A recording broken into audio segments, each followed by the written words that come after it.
Президент Алмазбек Атамбаевдин өлкөдө пландалып жаткан ири ГЭСтерди куруу ишке ашпай калды деген билдирүүсү кызуу талкууга алынууда. Эске салсак, кечээ күнү жыл жыйынтыгын чыгарган маалымат жыйынында мамлекет башчы журналисттердин суроолоруна жооп берип жатып, Россия энергетикалык долбоорлорду ишке ашырууга чамасы жетпей жатканын, мындан улам башка инвестор караштыруу керектигин белгилеген. Эти соглашения...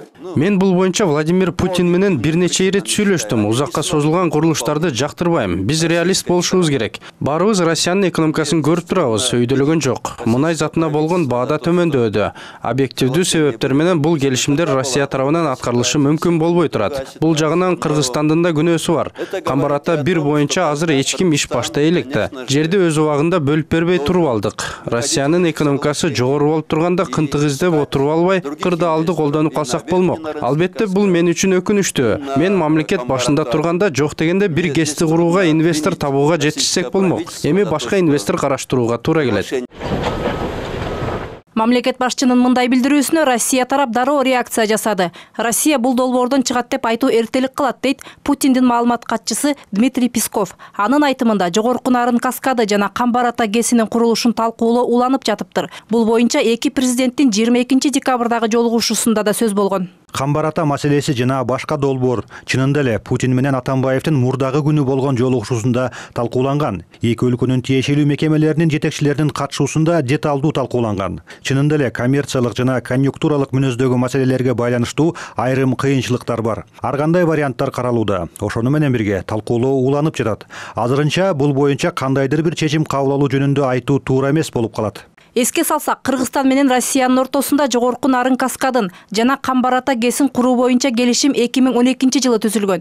Биринчи долбоор 2016 жылдын аягында ишке берилип калышы керек эле. Бирок каржылоонун жоктугунан улам долбоордун курулушу башталбай турат. Эң алгач сүйлөшүүлөр башталганда эле энергетика тармагы боюнча эксперттер бул долбоорлор экономикалык жактан ишенимсиз деп айтып чыгышкан эле. Себеби анда долбоорду ким каржылайт, кандай шарттар менен жана бул каскаддан өндүрүлгөн электр энергиясын ким сатып алат деген суроолорго так жооп болгон эмес. Ал эми жогорку нарын каскадынын техникалык экономикалык негиздемесин түзгөндө курулуштун баасы 250–300 миллион долларга жасалма түрдө жогорулатылган деп айтып келишет. Эң башында эле жана Россия менен Кыргызстандын ортосу менен Россиянын ортосунда келишимде бюджеттик акча каражат буга жумшалбайт, башка жактан кредиттик ресурстар жумшалат деп чечилгенде жазылып калган. Ошол ратификация ошондо болгон. Кредитти болсо эч ким бербей койду. Таба албай коюшту, анткени проекттердин баалары кымбат болуп атат.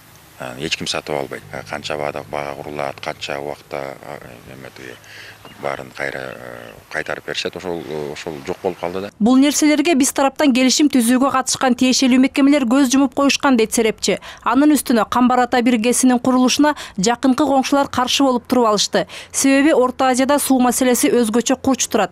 Эгер Камбар ата ГЭСинин кожоюну суу башында туруп алып, коңшуларга бербей бууп койсо, аларга оорчулук келиши ыктымал. Муну түшүнгөн коңшу мамлекеттин жетекчилиги долбоорду ишке ашырбоо үчүн бардык аракеттерди кылаарын ачык эле билдирген. Россиянын мамлекет жетекчилиги алардын пикирин да эске алуусу толук мүмкүн. Мындан улам долбоорду коңшу өлкөлөр менен биргелешип, мамлекеттик эле каражатка куруу мүмкүнчүлүгүн карап көрүү зарыл, дешет эксперттер. Эгерде алар менен чогуу ушул Камбар ата 1-ди чогуу курсак, анда алар макул болмок деп мен ошол ишенем да. Анткени эгерде бюджеттик акча менен курса арзан түшмөк. Бирок сүйлөшүүлөрдү жүргүзүш үчүн биз коңшу мамлекеттер менен мындай баягы достук, бир туугандык мамиле түзүш керек да. Анан ушундай сүйлөшүп турган адамдар да болуш керек. Эми Россия тараптын билдирүүлөрүнөн кийин кырдаал кандай мүнөздө өнүгөт азырынча белгисиз. Айта кетсек, буга чейин долбоорду ишке ашыруу вазифасын алган Rusgidro компаниясы жогорку нарын каскадын курууга каражат бөлүүгө келгенде алгач Кыргыз тарап жер бөлүштүрүү маселесин чечип берүүсү керектигин айтып келет. Андан соң аталган компанияда жетиштүү каражат болбой жатканы айтыла баштаган. Мээрим Ташыбекова, Самат Өлөтакунов, НТС.